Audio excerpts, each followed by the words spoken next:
Ma'am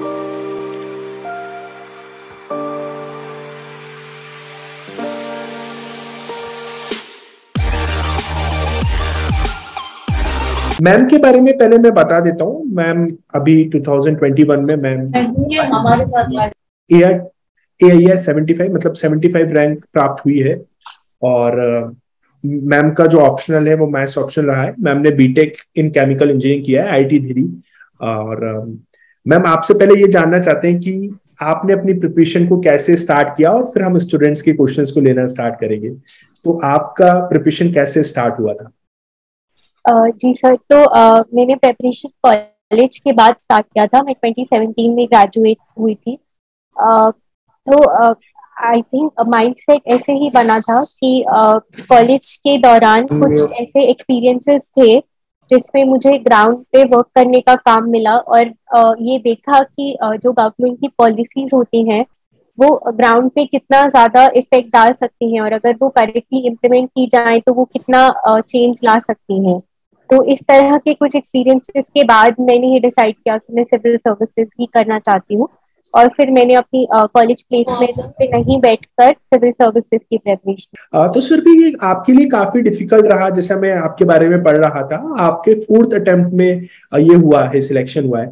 तो वो 3 साल आपने कैसे मैनेज किया? क्योंकि मैं स्टूडेंट से जब भी इंटरेक्ट करता हूँ ये देखने को मिलता है कि स्टूडेंट्स जो है डिमोटिवेट हो जाते हैं। तो आपने उस चीज को कैसे हैंडल किया? जी सर, बिल्कुल ये एक एक्सट्रीमली डिफिकल्ट जर्नी थी, और 4 इयर्स प्लस हो गए थे तैयारी करते हुए। और जब बार बार फेलियर मिल रहा था और एग्जाम क्लियर नहीं हो रहा था तो बहुत ज्यादा स्ट्रॉन्ग सेल्फ डाउट आने लगा था कि पता नहीं एग्जाम क्लियर होगा भी या नहीं। एंड आई थिंक ये सबके साथ होता है जो एक दो अटेम्प्ट्स में फेल हो चुके होते हैं।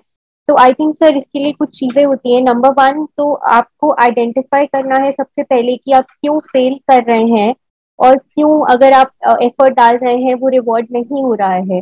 जब आप ये आइडेंटिफाई करते हैं, मान लीजिए कि मैंने आइडेंटिफाई किया कि मेरे लिए मैथ्स जो मेरा ऑप्शनल सब्जेक्ट था वो एक कंटिन्यूअस बैरियर था, क्योंकि उसमें मैं हर मीन्स में लो स्कोर कर रही थी, और बार बार मैथ्स रिविजन करने के बाद भी मैं क्यों करेक्ट नहीं स्कोर कर पा रही हूँ, ये मैंने आइडेंटिफाई किया फर्स्टली कि मेरी प्रैक्टिस इनफ नहीं है। मैं रीड कर रही हूँ पर प्रैक्टिस नहीं है। तो जब भी हम अपनी मिस्टेक आइडेंटिफाई कर पाते हैं तो समवेयर इनसाइड एक कॉन्फिडेंस आता है कि अगर इस मिस्टेक को रेक्टिफाई कर लिया तो मेरे क्लियर करने के चांसेस बढ़ सकते हैं। तो अगर हम वो लूप में होते हैं जहाँ पे हम मिस्टेक्स आइडेंटिफाई करके उन पे वर्क कर पा रहे हैं, तो वो समवेयर इन इटसेल्फ खुद से एक पॉजिटिव एनर्जी देता है और मोटिवेशन देता है कि शायद ये करेक्ट करने से मैं कर पाऊँ। सेकेंडली, हम उन चीजों को अपनी टेस्ट सीरीज में इम्प्लीमेंट करते हैं। अगर हम डिसिप्लिन के साथ कंटिन्यूअसली टेस्ट दे रहे हैं, अपनी परफॉर्मेंस को इवैल्यूएट कर रहे हैं, तो जब वो परफॉर्मेंस में हाईज आते हैं हमारे टेस्ट में, वो भी एक मोटिवेशन होता है। जैसे मुझे याद है मेरे फर्स्ट अटेम्प्ट में प्रीलिम्स से शायद एक मंथ पहले पहली बार 100 मार्क्स क्रॉस हुए थे एक मॉक टेस्ट में, और उससे मैं बहुत ज्यादा मोटिवेट हुई थी कि मैं प्रीलिम्स क्लियर कर सकती हूँ। सिमिलरली फिर सब्सिक्वेंटली जब सेकेंड थर्ड अटेम्प्ट में मेंस के लिए मैं मैथ्स के लिए बार बार प्रिपेयर कर रही थी, किसी एक मॉक टेस्ट में जब मेरे मैथ्स में बहुत अच्छे स्कोर आए तो वहां से मोटिवेशन आई कि मैं अगर ऐसे ही करते जाऊं रहूं डेडिकेटेडली हर एक दिन, तो मैं मैथ्स में अपने स्कोर बढ़ा पाऊंगी। तो नंबर वन होता है कि आप अपनी मिस्टेक्स आइडेंटिफाई करके उन पे वर्क करें ताकि उनका कहीं छोटा सा रिजल्ट आपको दिखे। नंबर टू सर, आप अपने आप को पॉजिटिव लोगों से सराउंड करके रखें जो आपको याद कराते रहे कि आपकी कैपेबिलिटीज क्या है और आप क्या करने के केपेबल हैं।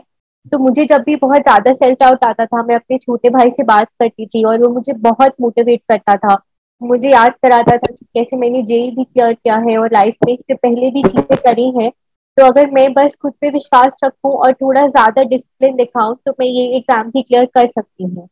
तो और तीसरा सर, अगर आपको कुछ सेट ऑफ लोग मिल जाएं जो सिमिलर सेम एग्जाम की तैयारी कर रहे हैं, सिमिलर आपकी तरह मोटिवेटेड है, वो भी हेल्प करता है क्योंकि वो आपको अकाउंटेबिलिटी फिक्स करा देता है। मान लीजिए आज मेरा एक लो डे है और मैं टेस्ट देना नहीं चाह रही हूँ जबकि मेरा टेस्ट शेड्यूल्ड है, पर मेरे साथ दो लोग और हैं जो आज टेस्ट लिख रहे हैं, तो वो इन इट सेल्फ एक मोटिवेशन की तरह एक्ट करेगा और इंश्योर करेगा कि जो मैंने अपने लिए टारगेट सेट किया है मैं उसे कंप्लीट कर कर ही सोऊं।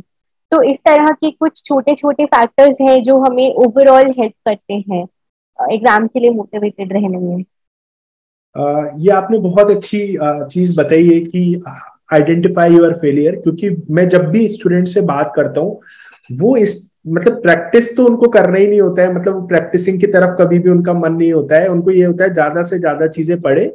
लेकिन जैसे अच्छा। सुरभि ने बताया आप लोगों को कि आपको अपने फेलियर से सीखना है, प्रैक्टिस करने से आपको बहुत सारी चीजें पता चलती हैं कि कहाँ आप लैग कर रहे हो और कौन सा टॉपिक आपका अच्छे से कवर नहीं हुआ है, किन टॉपिक्स पे आपको अच्छे से फोकस करना है, क्या आपका जो सॉल्विंग मेथड है वो आप गलत यूज कर रहे हो। तो ये सारी चीजों को आपको पता चलता है जब आप प्रैक्टिस करते हैं और जब आप अपने फेलियर से सीखते हैं। तो इसी के साथ हमारे नेक्स्ट क्वेश्चन की तरफ बढ़ते हैं कि आपने जैसे बताया कि प्रीलिम्स में कितने क्वेश्चंस आपने अटेंड किए, जो आपका ये 2021 वाला अटेम्प्ट था, आपने कितने क्वेश्चंस प्रीलिम्स में अटेंड किए थे और कितना स्कोरिंग आपका प्रीलिम्स में रहा था? सर मैं हर साल मैंने मॉक टेस्ट के थ्रू ये अपने लिए आइडेंटिफाई किया था कि मेरे लिए 95 प्लस सॉल्व करना ही बेनिफिशियल रहता था। तो मैं हर साल 95 प्लस ही सॉल्व करती थी। इस बार मैंने 98 क्वेश्चंस अटेम्प्ट किए थे और मेरा फाइनल स्कोर 114 था प्रीलिम्स में। मैंने फॉरेस्ट सर्विस और सीएस सिविल सर्विसेज दोनों की cut off qualify. Okay okay. अब हम स्टूडेंट्स के कुछ क्वेश्चंस यहाँ पर ले लेते हैं, क्योंकि बहुत देर से स्टूडेंट्स वेट कर रहे थे। तो उनकी क्वेश्चंस हम ले लेते हैं। सर, ये फर्स्ट अटेम्प्ट क्लियर करने के लिए पास में कितना टाइम देना चाहिए maximum? I am in class 12th student, Rajnish का मैम ये क्वेश्चन है कि एक स्टूडेंट को कितना समय देना चाहिए अगर वो अभी 12th क्लास में है तो? सर मेरे हिसाब से फर्स्ट अटेम्प्ट से पहले 1.5 इयर्स ऑफ डेडिकेटेड प्रेपरेशन आपके लिए इनफ होनी चाहिए। क्योंकि आप अगर पहले 5-6 मंथ्स अपने ऑप्शनल को स्ट्रेंथन करने में लगा दें एंड फिर लास्ट में 8-9 मंथ्स आप जीएस को करंट प्लस स्टैटिक कवर करते हुए ऑप्शनल को थोड़ा थोड़ा टाइम दें, तो आप एक कंफर्टेबल पोजीशन में हो सकते हैं प्रीलिम्स और मेंस क्लियर करने के लिए। बट आई थिंक ये सबके लिए डिफरेंट भी होगा, क्योंकि हम सबका लर्निंग पाथ भी डिफरेंट होता है। कुछ लोग जल्दी ग्रास्प कर लेते हैं, कुछ लोग। तो I think overall 1.5 years sufficient है, बट आप अपनी रीडिंग स्पीड को देखते हुए अपने लिए ये विंडो डिसाइड करें कि आप कितने टाइम में जीएस और ऑप्शनल रिवाइज कर पा रहे हैं। पर मेरा ये इम्पोर्टेंट सजेशन ये है कि आप प्रीलिम से पहले आपकी ऑप्शनल की प्रेपरेशन एटलीस्ट एक रिवीजन जरूर हो जानी चाहिए। क्योंकि अगर वो नहीं है तो प्रीलिम्स क्लियर करके भी आप प्रीलिम्स और मेंस के बीच में ऑप्शन पहली बार उठाकर शायद मेंस में उतना अच्छा परफॉर्म ना कर पाए और वो अटेम्प्ट वेस्ट ही हो जाएगा, जो मैंने अपने फर्स्ट अटेम्प्ट पे मिस्टेक करी थी। तो ऑप्शनल प्रिपेयर करके ही एक बार हमें प्रीलिम्स देना चाहिए। Okay okay. जैसे कि सुरभि अभी 2021 के जो ऐसे के क्वेश्चन थे वो काफी फिलोसफिकल थे, वो मेरे पास बहुत सारे एस्पिरेंट्स के क्वेश्चन आ रहे हैं कि अगर इस तरीके की सिचुएशन आती है तो कैसे ऐसे के लिए प्रिपरेशन करना चाहिए और कैसे ऐसे के क्वेश्चंस को हैंडल करना चाहिए। तो मतलब ओवरऑल क्या स्ट्रेटेजी होना चाहिए एक एस्पिरेंट के ऐसे के लिए? जी सर। तो सर ऐसे का टॉपिक चाहे फिलोसफिकल हो चाहे जीएस ओरिएंटेड हो, उसका आई थिंक आपको बस एक बार आइडेंटिफाई करना होता है कि वो पूछ क्या रहा है। उसके बाद थोड़ा सिमिलर ही डीलिंग प्रोसेस होता है। जैसे इस बार ऐसे टॉपिक था, एक hand that rocks the cradle rules the world. तो ये सुनने में बहुत फिलोसफिकल लग रहा है, बट अगर हमें थोड़ी सी लिटरेचर की अंडरस्टैंडिंग है तो हम समझ पाएंगे कि एक मदर चाइल्ड रिलेशनशिप की बात की है कि मदर जो चाइल्ड को इनिशियल स्टेजेस में नर्चरिंग देती है वो उसके लिए बहुत इंपॉर्टेंट है।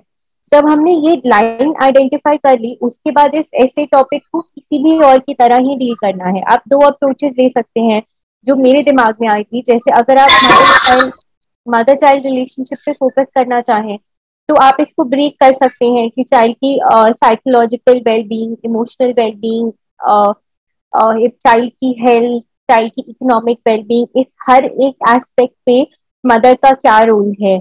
या फिर इन्फेंट स्टेज में, उसके बाद वाली स्टेज में, अडल्ट स्टेज में, ऐसे स्टेजेस में क्या रोल है। आप इस तरह से एक एक स्टेज को पकड़कर कोई एक एग्जाम्पल कोट करते हुए या मदर का रोल बताते हुए एक्सपैंड कर सकते हैं।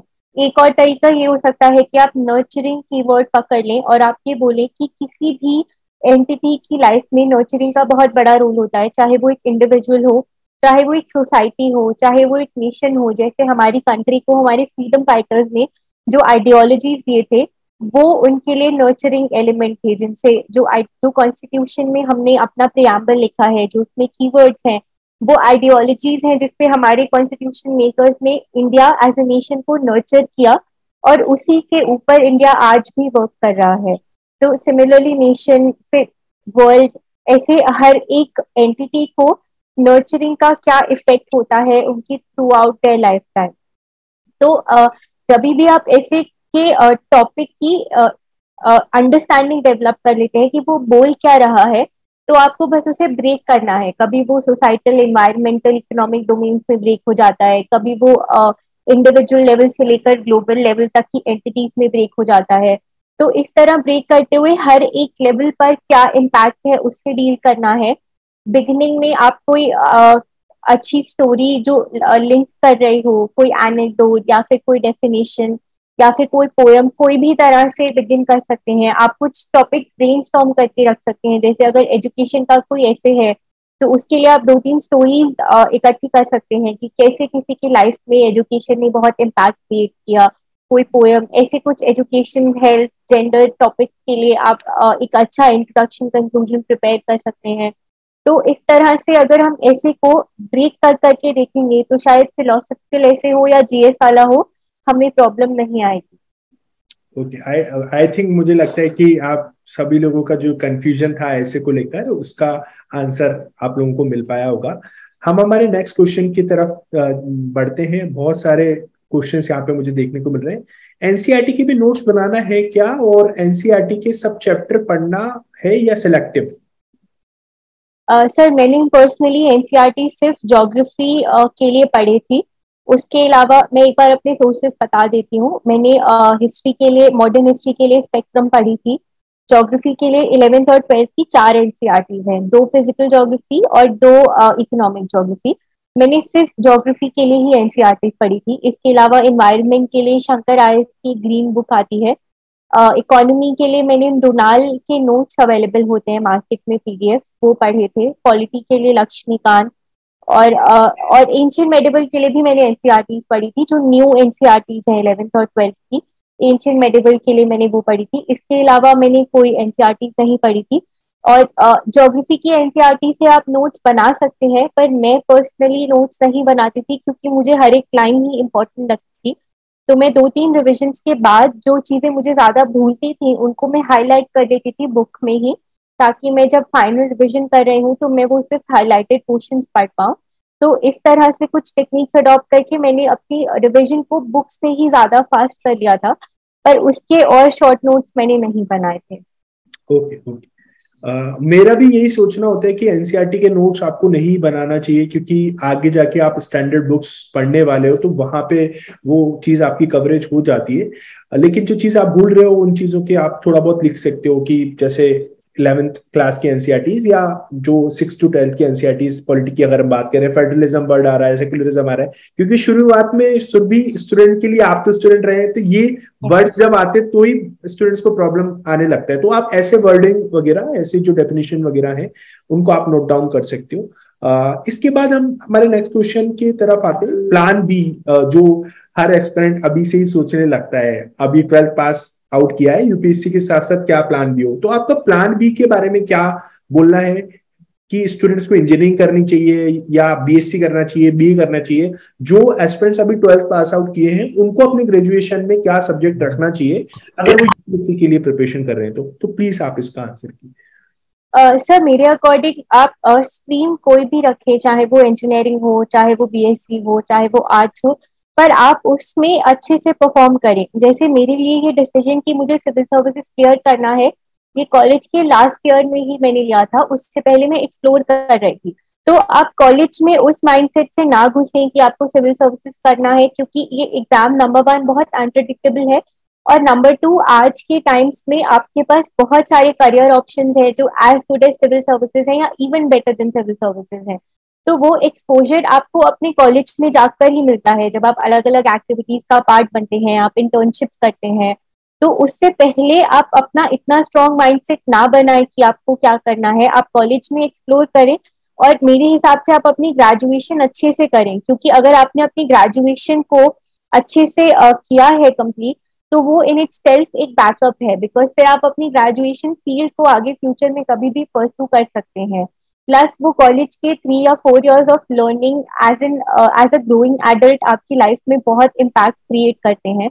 तो मेरे लिए प्लान बी कभी कोई एक्टिव प्लान नहीं था, बट सिंस मैं एक अच्छे कॉलेज से पढ़ी थी, तो मेरे बैक ऑफ द माइंड में हमेशा ये सिक्योरिटी थी कि अगर मेरा सिविल सर्विसेज नहीं क्लियर होगा तो मैं आगे पीएचडी करके एकेडमिक्स में कुछ कर सकती हूँ। तो पर वो इसीलिए था क्योंकि कॉलेज के टाइम पर मैंने अपनी ग्रेजुएशन पे फोकस किया था। तो मेरे हिसाब से आप अपनी ग्रेजुएशन जो भी आपका इंटरेस्ट वाला फील्ड है उसमें अच्छे से कंप्लीट करें, तो वो आपको सिविल सर्विसेज की पढ़ाई करते वक्त एक कॉन्फिडेंस देगा कि आपके पास एक बैकअप है जिसपे आप जा सकते हैं। और ये कॉन्फिडेंस बहुत जरूरी होता है रोज पढ़ने के लिए और इस एग्जाम में एक्सेल करने के लिए। आई थिंक मुझे लगता है कि आप सब लोगों का आंसर मिल पाया होगा, जो भी मतलब 12th पास आउट जिन्होंने किया है। अब हम आते हैं कि जैसे कि आपका जो है ऑप्शनल मैथ्स रहा है और बहुत सारे एस्पिरेंट्स, अभी मैं स्टूडेंट से बात कर रहा था, मेरा एक सेशन 3 बजे था, तो बहुत सारे एस्पिरेंट्स का ऑप्शनल मैथ्स ऑप्शनल है और आपने तो काफी अच्छा स्कोर किया इसमें, 296 मार्क्स, जैसे मैं आपकी मार्कशीट देखा था तो 296 मार्क्स आपने स्कोर किए। तो पहला क्वेश्चन आता है कि ऑप्शनल जब स्टार्ट कर रहे हैं तो कौन सा ऑप्शन चूज करें। सेकंड क्वेश्चन आता है कि ऑप्शनल के लिए क्या स्ट्रेटेजी होना चाहिए, और मैथ्स ऑप्शनल के लिए क्या आपके सोर्सेस से और उनकी क्या स्ट्रेटेजी थी, और प्लीज आप इसके बारे में बताएं। जी, तो सबसे पहले ऑप्शनल क्या कैसे लेना चाहिए। आई थिंक कि ऑप्शनल मेरे लिए 2 फैक्टर्स थे जिसकी वजह से मैंने मैथ्स ऑप्शनल लिया था। नंबर 1 था मेरा इंटरेस्ट। जेई टाइम से ही 11th 12th में ही मुझे मैथ्स पढ़ने में बहुत मजा आता था। तो मेरे दिमाग में ये था कि मैं जीएस पढ़ते हुए, हिस्ट्री ज्योग्राफी पढ़ते हुए अगर बोर हो जाऊंगी तो मैं कभी भी मैथ्स पे स्विच कर सकती हूँ, मैं वो पढ़ते हुए बोर नहीं होंगी। तो नंबर 1 इंटरेस्ट था। नंबर 2 ये था कि मैथ्स एक ऑब्जेक्टिव ऑप्शनल है। अगर आप करेक्ट आंसर लिख रहे हैं तो आपको फुल मार्क्स ही मिलेंगे, उसमें कोई सब्जेक्टिविटी इन्वॉल्व नहीं है या एग्जामिनर की इंटरप्रिटेशन इन्वॉल्व नहीं है। तो वो ऑब्जेक्टिविटी समवेयर मेरे लिए सेटिस्फाइंग थी कि मैं अगर अटेम्प्ट करके आई हूँ तो एटलीस्ट मुझे कॉन्फिडेंस होगा कि मेरे मैथ्स में तो मार्क्स आएंगे। तो उसके लिए मैं मैथ्स में हार्ड वर्क डालने के लिए मोटिवेटेड रहती थी क्योंकि वो रिवॉर्ड होगा। तो मेरे लिए ये 2 फैक्टर्स थे। तो आई थिंक ऑप्शनल चूज करने में आपका इंटरेस्ट तो बहुत इंपॉर्टेंट होना चाहिए कि आप, क्योंकि आपको वो ऑप्शनल सब्जेक्ट अगर एक अटेम्प्ट में क्लियर नहीं हो पाता है तो आगे तक उसको परसू करना होगा, बीच में आप ऑप्शन चेंज करेंगे तो बहुत टाइम वेस्ट होगा। तो इसीलिए नंबर 1 आपका इंटरेस्ट उस ऑप्शन में बहुत इंपॉर्टेंट है। और आई थिंक बाकी चीजें तो मैनेज हो जाएंगी क्योंकि ऑप्शनल का कोई फिक्स ट्रेंड नहीं होता है, किसी ईयर में कोई ऑप्शन बहुत ज्यादा स्कोरिंग हो जाता है।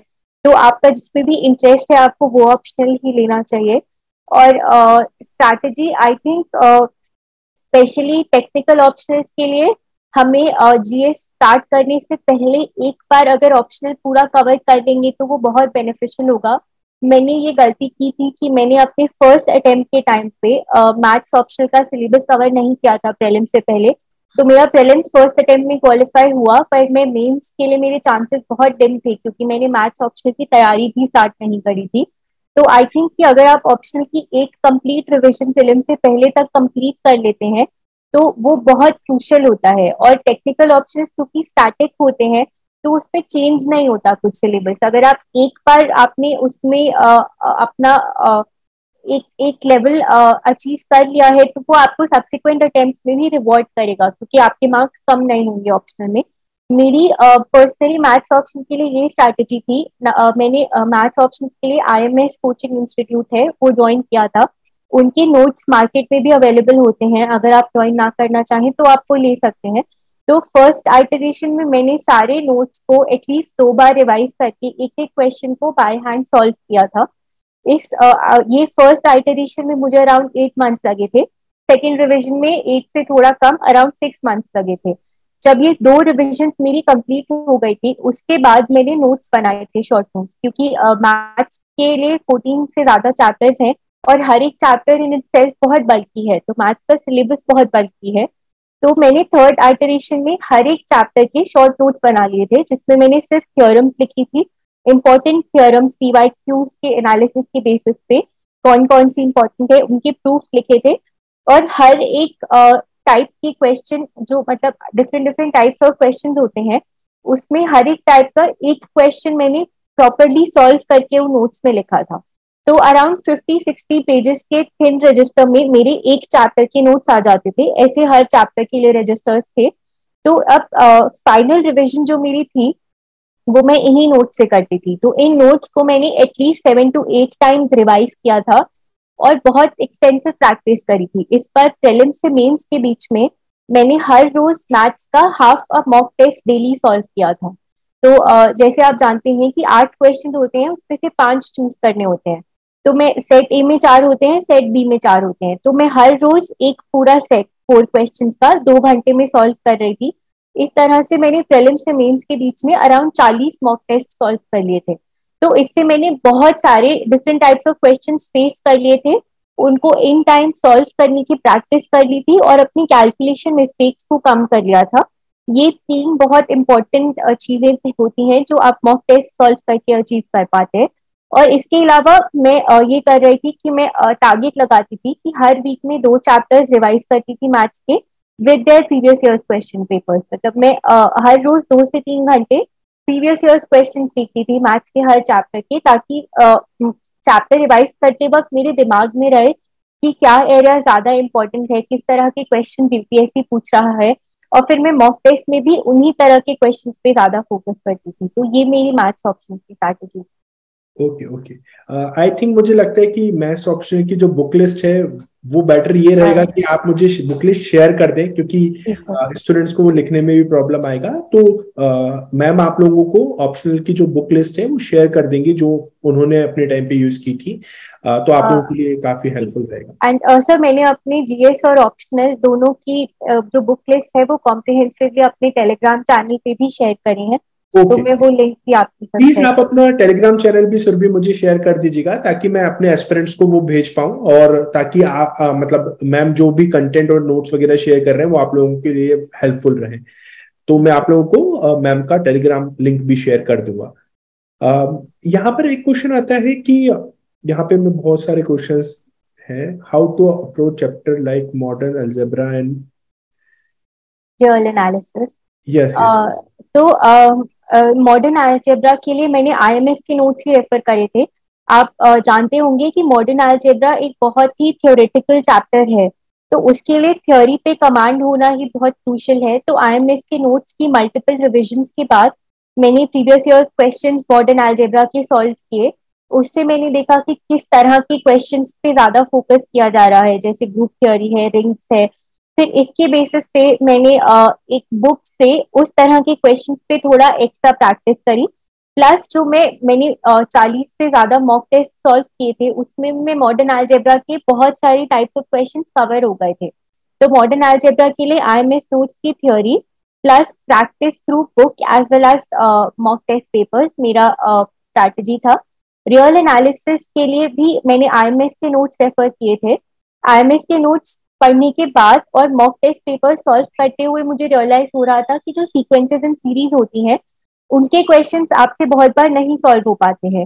तो इस तरह से आप रिवर्स इंजीनियरिंग करें मॉक टेस्ट पेपर सॉल्व करके कि कौन से एरियाज हैं जो आपके वीक हैं। तो उसके लिए आप फिर स्पेसिफिकली बुक से क्वेश्चन सॉल्व कर सकते हैं, क्योंकि बुक्स बहुत बल्कि हैं, आप उनके सारे क्वेश्चन सॉल्व करने जाएंगे तो शायद आपका मैथ्स ऑप्शन बहुत टाइम ले ले। तो मैंने सीक्वेंसेस एंड सीरीज के specifically Malik and Arora book से क्वेश्चंस प्रैक्टिस कर लिए थे। ये मेरी रियल एनालिसिस की स्ट्रैटेजी थी। आई थिंक मुझे लगता है आपको अपने क्वेश्चन का आंसर मिल पाया होगा। जुमरा का एक क्वेश्चन है मैम कि is university matter for UPSC. I think मुझे लगता है इसका आंसर तो आप लोगों को मिल ही गया है। रोड मैप फॉर 2026 क्या होना चाहिए? अभी ये फर्स्ट ईयर में, तो रोड मैप फॉर 2026 क्या होना चाहिए इनकी? आई थिंक 2026 के लिए अभी बहुत टाइम है। आप स्टार्ट कर सकते हैं अपने बेसिक स्ट्रॉन्ग करके। अगर आप न्यूज़पेपर पढ़ने की हैबिट डेवलप कर लेंगे तो अगर आप नेक्स्ट 1.5 ईयर्स डेडिकेटेडली न्यूज़पेपर पढ़ें तो आप बहुत अवेयर हो जाएंगे कंट्री में क्या क्या इश्यूज चल रहे हैं, उनका एनालिसिस, गवर्नमेंट उनके लिए क्या मूव्स ले रही है, क्रिटिकल एनालिसिस, क्या पॉलिसीज हैं उसको बेटर करने के लिए। ये सब आपको हेल्प करेगा एक यूपीएससी माइंडसेट डेवलप करने में और मेंस के क्वेश्चन स्पेसिफिकली फेस करने में। तो मेरे हिसाब से अगर आपका 2026 में अटेम्प्ट है और आप अभी कॉलेज में हैं तो आप अभी अपने कॉलेज पे फोकस करें, साथ साथ बस रोज 1-2 घंटा न्यूज़पेपर पढ़ ले। फिर थर्ड या फोर्थ ईयर ऑफ कॉलेज में आप अपना ऑप्शनल सब्जेक्ट उठा लें, ऑप्शनल सब्जेक्ट को आप अच्छे से कवर कर लें। साथ साथ फिर आप उस टाइम पे बेसिक बुक्स शुरू कर सकते हैं, जैसे पॉलिटी के लिए लक्ष्मीकांत है, ज्योग्राफी की एनसीईआरटीज हैं। तो ये बेसिक बुक्स आप अगर आप इनिशियली बहुत स्लो रीड कर पाएंगे क्योंकि ये समझना मुश्किल होती है फॉर अ फर्स्ट टाइमर, तो ये बेसिक बुक्स आप स्टार्ट करके स्लोली रीड करें ताकि आपके कॉलेज एंड तक आपकी एटलीस्ट एक एक दो दो रिविजन इस बुक तक कंप्लीट हो जाए। फिर आप अपने लास्ट ईयर में कंसोलिडेशन और करंट अफेयर्स पे ज्यादा फोकस कर सकते हैं क्योंकि करंट अफेयर्स 1.5 ईयर्स के ही मैटर करते हैं ज्यादा। तो आप उस टाइम पर ज्यादा करंट अफेयर्स पर फोकस करते हुए अपना स्टैटिक और ऑप्शनल रिवाइज कर लें। Okay okay. एक क्वेश्चन निशा का ये आया है कि do we have to make notes from newspaper और we directly revise through monthly compilation provided by various coaching institute? Sir current affairs के लिए मेरी ये स्ट्रैटेजी थी, मैं 3 चीजें करती थी। मैं डेली न्यूज़पेपर पढ़ती थी, मैं कोई एक वेबसाइट से डेली करंट अफेयर्स फॉलो करती थी, आप कोई भी कर सकते हैं, मैं इनसाइट्स ऑन इंडिया का करती थी। और मैं मंथली मैगजीन विजन की फॉलो करती थी। तो मैं न्यूज़पेपर से एज सच डिटेल्ड नोट्स नहीं बनाती थी। बहुत जैसे न्यूज़पेपर पढ़ते पढ़ते कोई बहुत अच्छा डेटा मुझे मिला तो मैं वो नोट में ऐड कर लेती थी, कोई कमिटी। तो न्यूज़पेपर से मैं बहुत शॉर्ट नोट्स बनाती थी। कॉम्प्रिहेंसिव नोट्स के लिए मैं daily current affairs plus monthly current affairs use करती थी। मैं डेली करंट अफेयर्स से डेडिकेटेडली नोट्स बनाती थी, जैसे और मैं थीम वाइज बनाती थी। जैसे पेपर 2 के विद इन मेरे थीम्स होते थे, फेडरलिज्म एक थीम है, गवर्नेंस एक थीम है, डिजिटल इंडिया एक थीम है, इंटरनेशनल रिलेशन एक थीम है। विद इन दीज थीम्स, जैसे अगर आज के न्यूज़पेपर में दो स्टेट्स के बीच में टसल पे कोई न्यूज आई है, तो डेली करंट अफेयर्स आप जहां से भी पढ़ेंगे वो आपके लिए ये रिवर्स इंजीनियरिंग करके देते हैं कि वो आपके साथ फेडरलिज्म डील करेंगे कि कॉन्स्टिट्यूशन का कौन सा आर्टिकल है जो स्टेट्स के बीच में टसल रिजॉल्व करता है, कौन सी कमिटीज हैं, क्या रिकमेंडेशंस हैं। तो आप वो फेडरलिज्म में नोट कर लें। इसी तरह जब आप कोई इंडिया जापान, अभी रिसेंटली जापान के प्राइम मिनिस्टर की डेथ पर, एक्स प्राइम मिनिस्टर की डेथ पर बहुत इंडिया जापान रिलेशंस पे न्यूज आई थी। तो आप उससे नोट, जब भी ऐसी कोई न्यूज आए तो आप एक डेटा पॉइंट नोट कर लें कि दोनों कंट्रीज के बीच की ट्रेड की फिगर क्या है। इकोनॉमिक टाइज के लिए एक दो इनिशिएटिव्स नोट कर लें, डिप्लोमेटिक टाइज, स्ट्रेटेजिक टाइज के लिए एक दो इनिशिएटिव नोट कर लें। तो इस तरह से आप टीम वाइज एक एक कीवर्ड उठाते हुए करंट अफेयर से आप न्यूज़पेपर से भी कर सकते हैं, पर वो ज्यादा टाइम कंज्यूमिंग हो सकता है। तो आप मंथली मैगजीन या डेली करंट अफेयर्स पे रिलाई करके इस प्रोसेस को ज्यादा एक्सेलरेट कर सकते हैं। ओके। और न्यूज़पेपर मतलब कौन सा पढ़ना चाहिए? जो बिगनर है उनको न्यूज़पेपर कौन सा पढ़ना चाहिए और न्यूज़पेपर का क्या इंपॉर्टेंस है? सर मैं हिंदू न्यूज़पेपर ही रीड करती थी। सिर्फ मेंस से इंटरव्यू के बीच के जो 2 मंथ्स थे उसमें मैंने Hindu as well as Indian Express read किया था। उसके अलावा मैंने पूरी प्रेपरेशन जर्नी में हिंदू न्यूज़पेपर फॉलो किया है। मेरे आईज में न्यूज़पेपर का बहुत रोल है क्योंकि जिस जॉब के लिए हम साइन अप करना चाह रहे हैं वो जॉब बेसिकली ये है कि we should be very aware about everything that is happening around us, about the policies that the government is making, about the impact of these policies on the ground. So all of this analysis is very comprehensively provided in the newspapers. तो I think वो critical ability develop करने के लिए thinking कि आप कोई भी move के कॉजल लिंकेजेस, उसके इम्पैक्ट्स एनालाइज कर पाए, एक पॉजिटिव सोल्यूशन सजेस्ट कर पाए, वो आउटलुक आपका न्यूज़पेपर रीडिंग से बहुत रिफाइन होता है। तो आई थिंक न्यूज़पेपर रीडिंग एक इम्पोर्टेंट पार्ट है जर्नी का। बहुत सारे एस्पिरेंट्स को मतलब वो मीडियम चूज करने में प्रॉब्लम आता है, हिंदी मीडियम से एग्जाम दे, इंग्लिश मीडियम में एग्जाम दे। और जो इंग्लिश मीडियम में एग्जाम देने वाले होते हैं वो अपनी इंग्लिश को कैसे अच्छा करें, तो ये क्वेश्चंस मुझे कमेंट बॉक्स में देखने को मिल रहे हैं। तो इसमें आपका क्या पॉइंट ऑफ व्यू?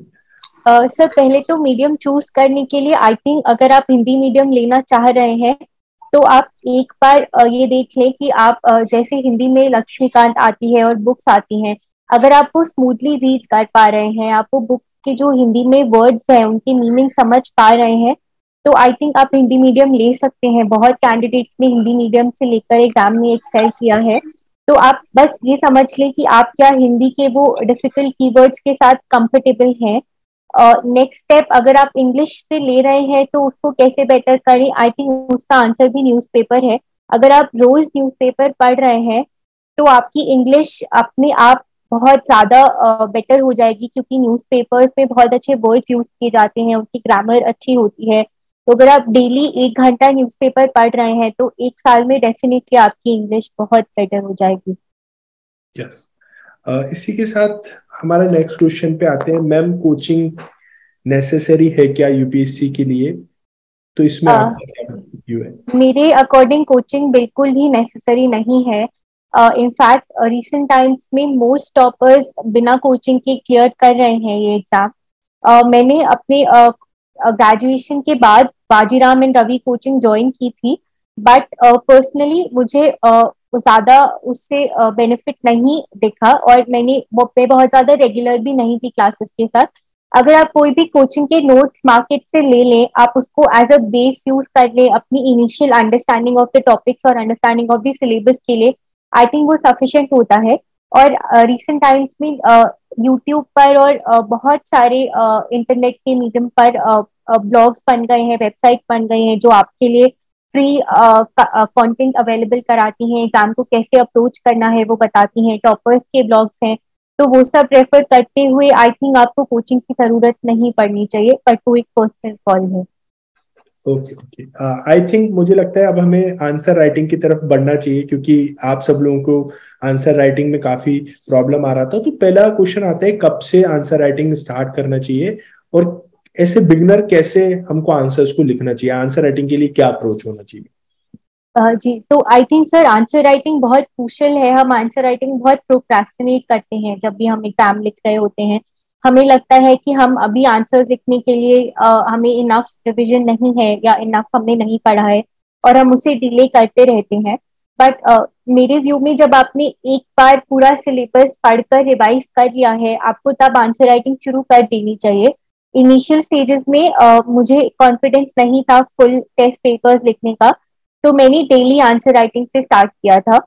मैंने एक आईएएस बाबा का टीएलपी इनिशिएटिव है, उस पर रोज 5 क्वेश्चन अपलोड होते हैं और वो सबके लिए फ्री है। तो मैं उस पर रोज 3 से 4 आंसर्स लिखती थी और अपने आंसर्स को अपलोड करती थी। कई बार आंसर्स का रिव्यू भी आता था, नहीं तो मैं पेयर रिव्यूज के थ्रू अपने आंसर्स की कमियां आइडेंटिफाई करती थी और उनको बेटर करती थी कि कहाँ पे मैं डायग्राम ऐड कर सकती हूँ, कहाँ पे वैल्यू ऐड कर सकती हूँ, और आंसर से कंपेयर कर कर। ये एक्सरसाइज मैंने अराउंड 6-7 मंथ्स की थी। उसके बाद मुझे एक कॉन्फिडेंस आने लगा था कि मैं फुल लेंथ टेस्ट पेपर्स लिख सकती हूँ। तो I think answer writing start करना बहुत जरूरी होता है, क्योंकि हम जब भी स्टार्ट करते हैं लिखने में बहुत प्रॉब्लम आती है और हमें लगता है शायद अभी कंटेंट सफिशिएंट नहीं है, पर वो लिखने के साथ साथ ही इम्प्रूव होता है। जो आप जब रोज लिखेंगे, रोज वैल्यू ऐड करेंगे, रोज रिवाइज करेंगे, तो आप ओवर टाइम अपने आप आंसर राइटिंग में बेटर हो जाएंगे। अगर आपके और कोई भी डाउट्स हो तो प्लीज आप कमेंट बॉक्स में कमेंट कर सकते हैं।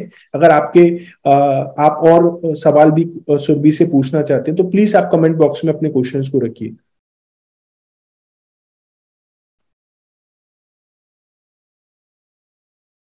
जी शुभम, आप प्लीज अपना क्वेश्चन यहाँ पर मेंशन करें। Ma'am, please tell me something about interview. तो how to prepare for interview, और आपने कैसे इंटरव्यू को हैंडल किया? सर इंटरव्यू के लिए 2 चीजें इंपॉर्टेंट होती हैं, एक हमारा डैफ और एक current affairs, specially last 1 to 2 months के करंट अफेयर्स। तो सबसे पहले तो आप अपने डैफ का हर एक कीवर्ड आइडेंटिफाई कर लें और उस पर नोट्स प्रिपेयर करें। आप और लोगों के साथ ब्रेनस्टॉर्म भी कर सकते हैं, जैसे आपकी होम स्टेट है, उसकी हिस्ट्री क्या रही है, उसका कल्चर क्या है, टूरिस्ट इंपॉर्टेंट टूरिस्ट प्लेसेस क्या हैं, क्या अच्छी आइटम्स हैं खाने की। तो इस तरह के हर आपकी हॉबीज का, तो हर एक कीवर्ड को उठाते हुए आप प्रीवियस ईयर ट्रांसक्रिप्ट देखें, उस पर किस तरह के क्वेश्चंस पूछे गए हैं उस कीवर्ड पर, उस पे नोट्स प्रिपेयर करें। अपने कुछ 1-2 लोगों का ग्रुप बनाकर उनके साथ क्वेश्चन एंड आंसर सेशन करके ब्रेनस्टॉर्म कर सकते हैं। सिमिलरली करंट अफेयर्स के लिए इंटरव्यू टाइम पर बहुत इंपॉर्टेंट है कि आप एटलीस्ट 2 न्यूज़पेपर्स रीड करें, क्योंकि लास्ट 1 मंथ के करंट अफेयर्स बहुत इंपॉर्टेंट होते हैं। तो उस पर जो चीजें बहुत न्यूज में रह रही हैं उस पर कॉम्प्रिहेंसिवली नोट्स प्रिपेयर करें। और स्पीकिंग स्किल्स इंप्रूव करने के लिए आपस में क्वेश्चन आंसर सेशन कर लें, मिरर के सामने आंसर करें, ज्यादा मॉक इंटरव्यूज दें। इसके थ्रू आप अपनी स्पीकिंग स्किल्स एनहांस कर सकते हैं और कॉन्फिडेंस एनहांस कर सकते हैं। Okay okay. एक बहुत देर से क्वेश्चन शुभम का आ रहा है कि ma'am should we write mains answer like the starting and ending in the same manner like given in the Hindu column editorial? Sir I think Hindu column editorials बहुत लेंदी होते हैं और हमें बहुत क्रिस्प रहना होता है आंसर्स में। तो आप वहां से क्यों ले सकते हैं, बट आप क्रिस्प रहें। जैसे इंट्रोडक्शन है, या तो आप कोई डेफिनेशन से स्टार्ट करें, या आप किसी डेटा पॉइंट से स्टार्ट करें, या आप किसी कमिटी से, किसी आर्टिकल से, कोई भी एक आपकी इंट्रोडक्शन 1 या 2 लाइन की होनी चाहिए और उसमें वैल्यू एडिशन दिखना चाहिए। बहुत जेनेरिक नहीं होना चाहिए, क्योंकि वो फर्स्ट लाइन है जो एग्जामिनर आपके आंसर की पढ़ेगा। सिमिलरली कंक्लूजन आप हिंदू न्यूज़पेपर जैसा फ्यूचरिस्टिक ले सकते हैं, पर बहुत कंसाइज होना पड़ेगा। जैसे कंक्लूजन में आप कोई अच्छी रिकमेंडेशन जो पास में किसी कमेटी ने दी हो वो डाल सकते हैं, कोई कोट से एंड कर सकते हैं, पर फ्यूचर, क्योंकि उसे दिखाना चाहिए कि एज अ ब्यूरोक्रेट आप बहुत फ्यूचरिस्टिक रहेंगे और आप पॉजिटिव रहेंगे प्रॉब्लम सॉल्व करने के लिए। तो वो आपके कंक्लूजन में दिखना चाहिए और वो क्रिस्प होना चाहिए। Okay okay. How to be motivated during the preparation? ये एक क्वेश्चन अंशिका का है। जी सर, इस पे मैंने स्टार्टिंग में भी बात करी थी। Yes. आई थिंक यही है कि आप अपनी फैमिली के साथ ज्यादा, क्योंकि कोई फैमिली या बहुत ट्रस्टेड फ्रेंड्स जो आप में कॉन्फिडेंस रखते हैं, आपकी एबिलिटीज में बिलीव रखते हैं, उनसे बात करते रहें। क्योंकि वो जब हम प्रिपेयर कर रहे होते हैं तो हम कभी कभी डिल्यूजनल हो जाते हैं और लार्जर पिक्चर भूल जाते हैं और बहुत सेल्फ डाउट में चले जाते हैं। तो हमें लोग चाहिए जो हमें रिमाइंड करा सकते हैं कि हम कर सकते हैं ये एग्जाम क्लियर। तो नंबर 1 वो है। नंबर 2 है, जब आपको अपने ऑब्जेक्टिव्स मीट होते हुए दिखेंगे, आप अपने टारगेट्स मीट कर रहे होंगे, आपके टेस्ट में स्कोर इनिशियली कम भी आ रहे हो पर ओवर टाइम इम्प्रूव हो रहे होंगे, तो वो इन इट सेल्फ आपको मोटिवेशन देगा कि आप राइट पाथ पर हैं, आप अपनी मिस्टेक्स आइडेंटिफाई कर रहे हैं और आप कर पाएंगे। And number 3, I think motivation से ज्यादा इंपॉर्टेंट डिसिप्लिन होता है। क्योंकि मोटिवेशन कभी ऊपर होती है कभी नीचे होती है, पर आपको लो मोटिवेशन डेज पर भी पढ़ना ही है। आप पढ़ना स्किप नहीं कर सकते इस एग्जाम के लिए। तो डिसिप्लिन को अपना एजेंडा बनाए कि no matter how I am feeling, I have to complete this target of the day. कभी कभी आप एक्सेप्शनल टाइम्स पर लंबी ब्रेक ले लें, शॉर्ट ब्रेक्स लेते रहें, पर डिसिप्लिन को मोटिवेशन से ज्यादा इम्पोर्टेंस दें। आई थिंक यही 3 चीजें मैंने फॉलो। Yes yes. अब हमारे लास्ट क्वेश्चन पे आ जाते हैं। मुझे लगता है कि बहुत सारे क्वेश्चंस का सुरभि आंसर कर पाए, और अगर आपके कुछ सवाल छूट जाते हैं तो मुझे लगता है कि सुरभि हम अगर एक सेशन और प्लान कर पाए 15-20 मिनट्स या हाफ एन आवर का, जब भी आप फ्री हो, क्योंकि इससे मुझे लगता है ऐसे सेशन से स्टूडेंट्स को काफी हेल्प मिल पाती है। और आपने तो अभी रिसेंटली एग्जाम क्रैक किया है, तो आपसे अच्छा कौन बता पाएगा इन सारे क्वेश्चंस का आंसर। लास्ट क्वेश्चन पे आते हैं कि नोट्स मेकिंग कैसे करना चाहिए, और आपका कोई आप जो कोई बात जो आप स्टूडेंट से शेयर करना चाहते हैं, उनको कैसे एग्जाम की प्रिपरेशन करना चाहिए। तो ये लास्ट 2 क्वेश्चन। जी सर। सर मैंने अपने चैनल पे अपने सारे नोट्स शेयर किए हैं, तो एक बार आप लोग वो रेफर कर लिए तो आपको बेटर आइडिया मिलेगा। मैं ब्रीफ में बता देती हूँ। जैसे मैंने आंसर राइटिंग के टाइम बताया था कि ऐसे चीज आप थीम्स आइडेंटिफाई कर लें प्रीवियस ईयर क्वेश्चन पेपर्स के बेसिस पर जो रिपीट हो रहे हैं। जैसे आप देखेंगे कि हर साल जो हमारा मेंस का सिलेबस है ना, उसमें लाइन बाय लाइन जो सिलेबस पॉइंटर्स दिए हैं वो ही थीम्स है जिन पे हर साल क्वेश्चन पूछते हैं। जैसे फेडरलिज्म पे हर साल एक क्वेश्चन पूछते हैं, सेक्युलर आइडियोलॉजी पे हर साल एक क्वेश्चन होता है, एसएचजी पे हर साल एक क्वेश्चन होता है, इंटरनेशनल रिलेशन थीम्स है, या तो कोई बायलैटरल रिलेशनशिप होगा 2 कंट्रीज के बीच में, या फिर वो किसी इंटरनेशनल ऑर्गेनाइजेशन जैसे क्वाड के बारे में पूछेंगे, या फिर वो डायस्पोरा के अराउंड पूछेंगे। तो मान लीजिए इंटरनेशनल रिलेशंस के नोट्स बनाने हैं, जब भी न्यूज़पेपर में या करंट अफेयर्स मैगजीन में आपको कोई 2 कंट्रीज का आर्टिकल दिखे, आप उस पे नोट कर ले उनका ट्रेड का फिगर क्या है, उनका इकोनॉमिक लिंकेजेस के 2 पॉइंट्स, डिफेंस में क्या कोऑपरेशन है, हिस्टोरिकली 1-2 चीजें कि हिस्टोरिकली क्या कोई ट्रीटी रही है इंपॉर्टेंट। तो इस तरह 4-5 पॉइंटर्स वो 2 कंट्रीज के बीच के रिलेशनशिप को एड्रेस करते हुए सिमिलरली अगर इंटरनेशनल ऑर्गेनाइजेशन का नोट है तो उसके मेंबर्स कौन है, उसका क्या रोल रहा है, economic role, diplomatic role, countries के टाइज एनहांस करने में रोल, यूएन का क्रिटिसिज्म एक्सेट्रा। तो आप ऐसे थीम वाइज हर एक चीज को कॉम्प्रिहेंसिवली एड्रेस कर लें, economic impact, environmental impact, trade figures. Similarly अगर डायस्पोरा है, डायस्पोरा की इम्पोर्टेंस पूछ सकते हैं किसी और कंट्री में, इंडियन गवर्नमेंट डायस्पोरा के लिए क्या पॉलिसीज ला रही है वो पूछ सकते हैं। तो इस तरह की 4-5 ही थीम्स है जिसमें डायस्पोरा पे पूछते हैं, जो प्रीवियस ईयर क्वेश्चन से ही जनरली उठकर आता है। तो आप इस तरह वो कीवर्ड्स आइडेंटिफाई करते हुए उनको कॉम्प्रिहेंसिवली कवर कर लें। और ये जैसे आपने मेंस का सिलेबस अगर अपने दिमाग में रखा है कि डायस्पोरा एक कीवर्ड है, आप जब भी न्यूज़पेपर पढ़ेंगे या करंट अफेयर्स मैगजीन पढ़ेंगे, आपको डायस्पोरा दिखेगा तो आपको एक बेल रिंग करनी चाहिए कि ये डायस्पोरा कीवर्ड इंपॉर्टेंट है, और फिर उस पर जो भी होगा आप अपने डायस्पोरा वाले सेक्शन में जाकर नोट्स पे ऐड कर लें। ये प्रोसेस मैं नोट मेकिंग के लिए यूज करती हूँ। Okay okay, last parting message जो आप स्टूडेंट्स को देना चाहते हैं, आप उनको जी सर, मैं यही कहना चाहूंगी कि एग्जाम में सबकी जर्नी बहुत डिफरेंट होती है। कुछ लोग फर्स्ट अटेम्प्ट में क्रैक कर लेते हैं, कुछ लोगों को 6 अटेम्प्ट भी लग सकते हैं। पर अगर आप अपनी मिस्टेक्स आइडेंटिफाई कर पा रहे हैं, आप कंसिस्टेंटली प्रोग्रेस कर पा रहे हैं, तो आप खुद पे कॉन्फिडेंस रखें और आप ऐसे स्टेप्स लेते रहें जो आपकी मोटिवेशन एनहांस करे और आपके एग्जाम क्लियर कर लेंगे। बस डिसिप्लिन रहें और सेल्फ डाउट से थोड़ा दूर रहें। Thank you for giving your time Surabhi, it's nice talking to you, और काफी अच्छा लगा आपसे इंटरेक्ट करके। Thank you sir.